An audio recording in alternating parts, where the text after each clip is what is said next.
Hi, this is Glenna Malcolm, and I was asked to share a little bit about using Doceri. I use it both in person and online.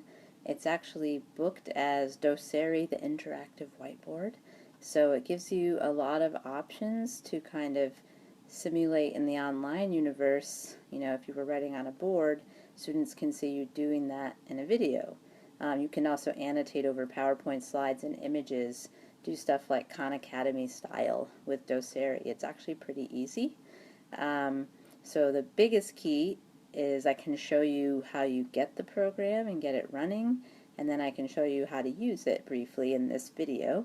So the nice thing is that Penn State subscribes, which is great. So here's the Doceri website. You actually need to go to the App Store because you need to have it both on an iPad or a tablet and on a desktop computer or a laptop, so that the iPad or tablet can actually pick up what's on the screen of your main computer. So if you go to download in the App Store, you will see that there is the Doceri app for iPad or Windows 8.1 tablets or higher. So for iPad it's free, and it tells you below there's a free trial available for Windows. Or it's $4.99, just a flat rate, so not too bad. And then, as I mentioned, the desktop version, which could be on your desktop computer or laptop, you can get it very nicely from downloads.ats.psu.edu. If you go under technical applications, and you will see right here, Doceri desktop. You can get it for Windows or Macintosh. So let's just pretend we pick one. So they have, here's your download file. The key to pay attention to is that right here. They have that information for the site license key and the email address required to activate the license. So once you have it on both computers, you're in business, which is great.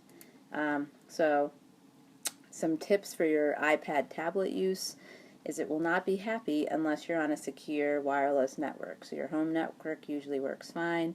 On campus it really likes to be on the PSU network. So when it's being grumpy, that's usually the first thing I check. Did I get kicked to AT&T or something? So once you have that, you're pretty much in business, and you can click the Doceri app and it will ask you some different ways to connect. And so you'll want to say connect through a computer, because you're going to use either your desktop or laptop to facilitate the process. And when you come into your desktop or laptop and you type in Doceri and hit enter, your connection dashboard will come up, which looks like this. And for my iPad, I can just hover the camera over the code on the right hand side there, and it just automatically connects. If you're having any issues or your camera isn't reading it, if you have like an older version of a tablet or something, down here there's an option. Whoa, right now I'm drawing. Interesting. I must be in drawing mode in my Doceri program. You can see the IP address down here. You can use that by just hitting the plus symbol and entering it in. So it's pretty easy to get connected once you have the setup in place. Alright, so I was going to show you an example here. Perfect. So this is kind of an initial screen. This could be a PowerPoint slide, it could be an image, it doesn't really matter what's on the screen. And essentially I'll show you the things I can do with Doceri. The thing is you won't be able to see what I'm doing in Doceri. You'll just see it happening on my screen like the students would see if you're using this and you record it. You can see up here that there's a record button in the upper left corner. So that's what you would actually hit if you want to make a little recorded video. So what can you do? A couple of major things you can do. If I click forward, I had to take screenshots for you. If you click this pencil slash kind of whiteboard looking symbol, you can actually pick whiteboard, chalkboard, graph backgrounds, and you'll be able to use that to actually write on it, which is really nice. So that's where you have this whiteboard function, which is very cool.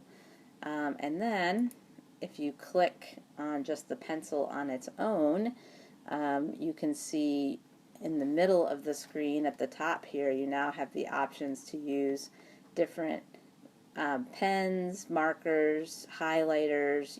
If you click any of those, you can get different colors going. They have a little bit of shapes, and then on the far right with the 64 next to it, that is your eraser, which is very key. So if you look at this colored blue square with the pencil in it, that's so you can just write. In this case, I'm going to choose to write directly on the screen, so I'll show you that. So if I click that pencil, like you see right there, I'm going to draw for you. So there we go. I might write maybe fertile crescent. So hopefully some of you have better penmanship than me, but you know, students can read it, they get the general idea. So you can do things like that, which is pretty nice. So now I'm going to shut that off. Oh, actually, before I do, if you just take a note in the upper screen there where you see that blue square with the pencil, if I click to the right, that's the whiteboard, so I can toggle easily between this drawing screen and the whiteboard if I want. And next to that, that's a photo. So I actually use this function in class probably more than I would online, because online I just have everything I want to show the students on my screen and drawn, ready to go.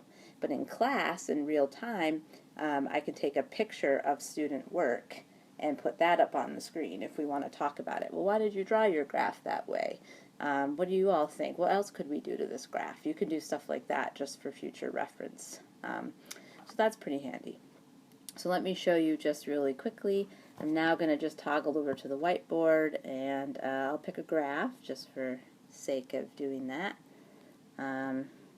It's actually, because I toggled right from the image to the graph instead of doing it on the other screen I showed you, it actually retained my writing. So I'm just going to use that eraser symbol to get rid of that.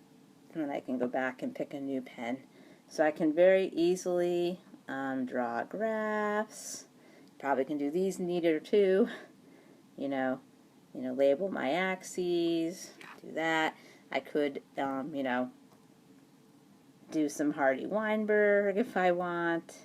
You know, my favorite thing to do, right, with students. But yes, you can do math. You can do whatever you want. You can also choose to just have a plain whiteboard or a blackboard background if you prefer. So there's lots of options that you can do here, which is pretty nice. So that's great. And let me pull up the other screen so you can see that again. Oops. If you want to go back to your PowerPoint or your image, you just re-click. So right now you see this blue square lit up. This is the image again. I'm no longer in the program.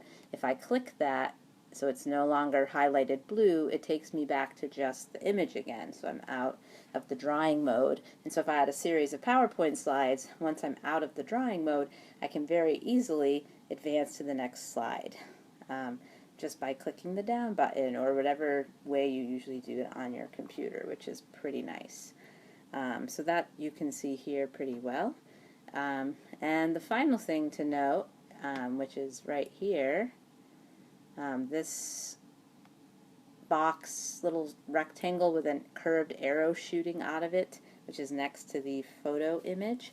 Once you're done with your PowerPoint or image you've been annotating, or maybe you're just doing all Blackboard work, all problems, whatever it is, once you stop the recording, it will ask you, you know, to name it, and then you can use that symbol here, and it will show up in another way as well, where you can move this video file into your, you know, folder that once you take your tablet or iPad and you connect it to your desktop, you can then move your video file onto your desktop or laptop, just like you would do with any file you wanted to move from your iPad or tablet to your desktop.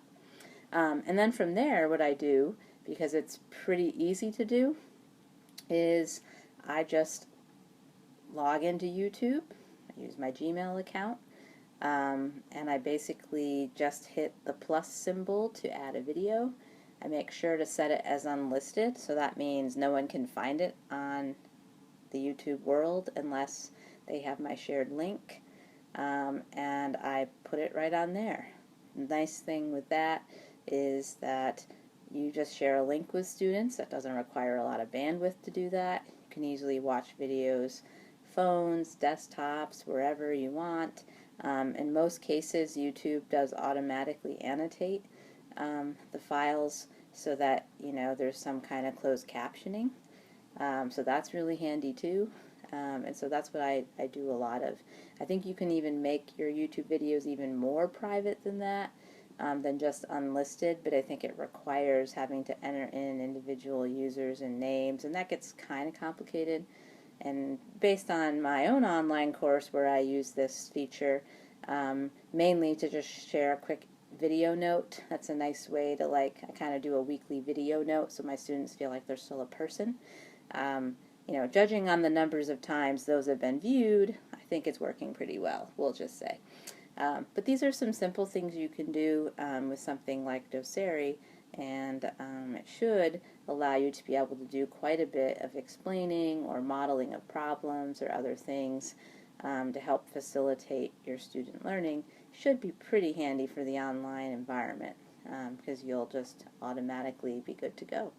So if you have any other questions, again, I'm Glenna Malcolm, and that's gmm193@psu.edu.